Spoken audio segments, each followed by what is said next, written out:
Radio Pays, en partenariat avec le Grand Hôtel Montabo, vous propose le Zoom.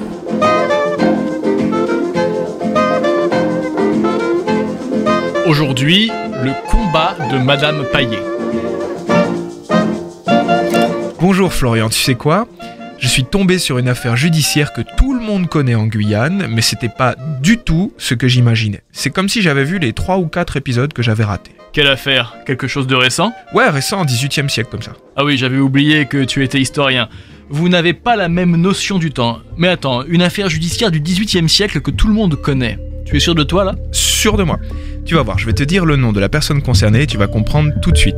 La rue Madame Paillet, tu connais ? Ah oui, tout le monde connaît en effet. Et tu as du neuf sur une affaire qui date du XVIIIe siècle. Tu sais, la notion de neuf chez les historiens, c'est très relatif, c'est comme le temps.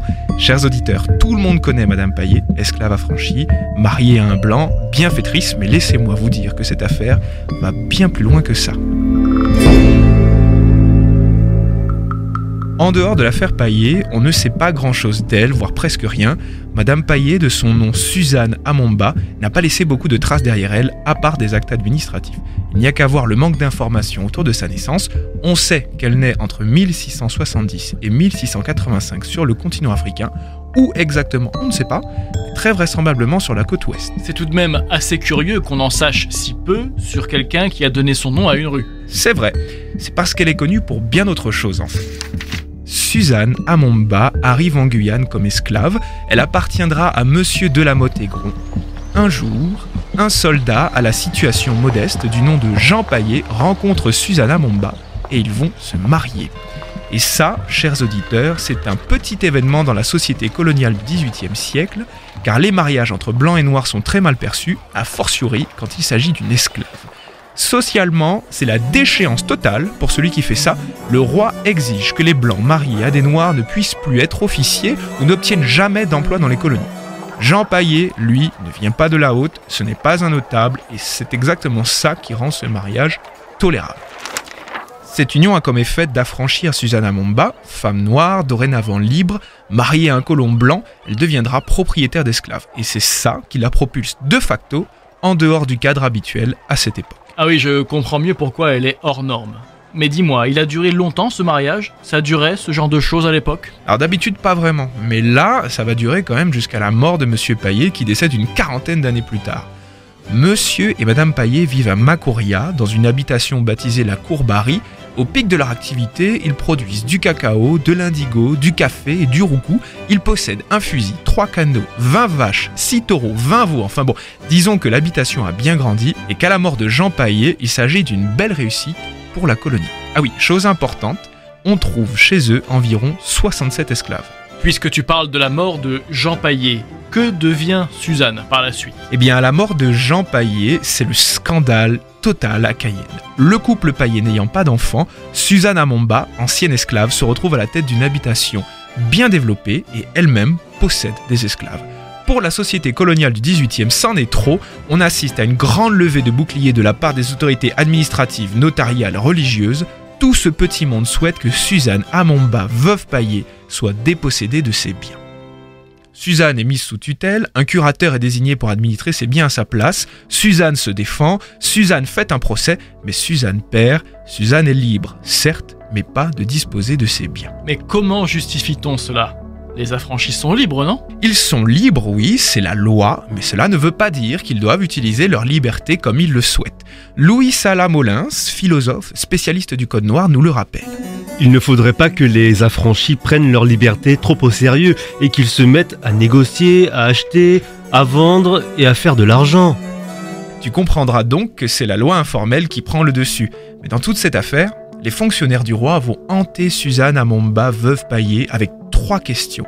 Ces 3 questions reviennent systématiquement dans les documents administratifs de l'affaire. Je vous propose, chers auditeurs, de vous remettre un peu dans l'ambiance du XVIIIe siècle à partir d'un document sur lequel je suis tombé aux archives territoriales de Guyane. Et c'est parti. J'ai reçu depuis peu de jours, monsieur, 3 questions à l'occasion de la négresse libre qui a été autrefois esclave de feu monsieur de la Motte-Aigron. Vous souhaitez savoir si, premièrement, si l'intention du roi est qu'on permette le mariage des négresses libres avec les habitants de la colonie. Cette question est posée parce que, figurez-vous, chers auditeurs, que 2 colons ont tenté de se marier avec Madame Paillet juste après le décès de son mari. Souvenez-vous, se marier à une femme noire est très mal vu socialement. Mais là, c'est différent. Il y a un héritage en jeu et donc tout le monde veut se marier. Voici la réponse. L'intention de Sa Majesté n'est point de permettre le mélange du sang des habitants de la colonie avec celui des nègres. Évidemment, ils refusent. Mais pour Suzanne Amomba et Jean Paillet, ils avaient accepté. Mais ça, c'est parce que Monsieur Paillet était pauvre au départ. 40 ans plus tôt, personne n'imaginait que Suzanne hériterait d'une si grosse fortune. Passons à la seconde question. Deuxièmement, vous souhaitez savoir si la négresse en question, ayant été interdite judiciairement pour cause d'imbécilité, peut contracter valablement. En effet, dans tout ce scandale, on a beaucoup fait passer Madame Paillet pour une vieille femme frappée d'imbécilité, incapable de signer un contrat et donc de jouir de ses biens. Outre le racisme qu'on devine derrière la question, Suzanne Amomba ne savait ni lire ni écrire, ce qui dans le contexte esclavagiste de l'époque est tout à fait cohérent. Et les fonctionnaires du roi ont brodé un argumentaire à partir de ça. Souvenez-vous, Madame Paillet a été mise sous tutelle et donc la réponse à la question est toute simple. Les sujets du roi qui sont interdits pour imbécilité ne peuvent disposer de leurs biens sans l'autorité de leur curateur. La négresse dont il s'agit doit se régler sur la manière dont son interdiction a été prononcée.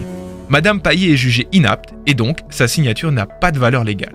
Dernière question. Troisièmement, vous souhaitez savoir si les nègres libres qui n'ont pas d'enfants peuvent disposer des biens qu'ils peuvent avoir et si ces biens ne sont pas dévolus au domaine. À mon avis, c'est la question la plus intéressante.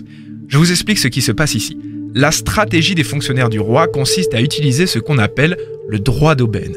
Le domaine du roi récupère les biens des étrangers qui meurent sans héritier ou qui n'ont pas fait de testament. Et donc, pour s'approprier les biens de Suzanne Amomba, ils vont tenter de prouver qu'elle est étrangère. Comment ? En rappelant qu'elle n'est pas née sur le territoire français. Eh bien oui, souvenez-vous, Madame Paillet est née en Afrique. Et donc, à sa mort, sa fortune reviendrait au roi de France. Attends, je t'interromps. Mais comment une affranchie peut être considérée comme étrangère si elle est arrivée dans la colonie comme esclave et donc contre son plein gré ? C'est le comble, non ? Alors, je laisse les archives répondre à ma place. La décision de la troisième question se trouve dans l'article 59 du Code noir. Les affranchis peuvent disposer de leurs biens comme les autres sujets du roi. Les affranchissements tiennent lieu de naissance dans les colonies sans que les esclaves affranchis aient besoin de se faire naturaliser. Et puisque l'affranchissement de Madame Paillet vaut pour naissance en Guyane, elle n'est pas légalement étrangère, bien que née en Afrique. Le roi de France n'a aucun droit sur les biens de Suzanne Amomba. Aussi étrange que cela paraisse aujourd'hui, c'est bien le Code noir qui va protéger légalement la fortune de Suzanne Amomba. Enfin, juste pour cette question, on est d'accord. En fait, il pousse la logique des lois pour arriver à un résultat qui n'est pas légal. Et qui n'en est pas moins immoral, disons-le franchement. Ce qui est surprenant dans tout ça, c'est que les fonctionnaires du roi tentent d'aller contre leurs propres lois. Mais là, c'était un peu gros quand même, ça n'a absolument pas marché et ils se sont fait avoir par leur propre législation. 5 ans après la mort de Jean Paillet, Suzanne Amomba retrouvera malgré tout la jouissance de ses biens. Mais chose très importante, Suzanne a écrit un testament dans lequel elle divise sa fortune en 3 parties. Une destinée à l'établissement de sa propre sépulture, accompagnée de prières pour le repos de l'âme de son défunt mari. Une autre pour les hôpitaux et une dernière qui revient à des personnes privées. Ce testament ne sera jamais ratifié par l'administration du roi, alors que nous l'avons vu, c'est légal. Et donc, que va-t-elle faire ? Eh bien, juste avant de mourir quasi centenaire, elle fait la seule chose que la colonie l'autorisait à faire. Elle cède tous ses biens à la colonie, à savoir toute l'habitation de Macoria et les 55 esclaves qui y vivent. Suzanne émet le souhait que sa fortune puisse servir à l'éducation des enfants, et de fait, l'administration coloniale s'en servira pour établir un collège à Cayenne. Madame Paillet, bienfaitrice, mais de qui et pourquoi ? Chers auditeurs, laissez-moi partager avec vous une remarque soulevée par Marie Polderman, historienne qui a brillamment reconstitué l'affaire Suzanne Amomba. Le don de Madame Paillet servira aux enfants de la colonie, certes. Mais qui sont les enfants de la colonie en 1755 ? Eh bien, ce sont les enfants des colons. Et donc, la colonie a gagné la partie. Elle s'est approprié les biens de Madame Suzanne Amomba, épouse Paillet.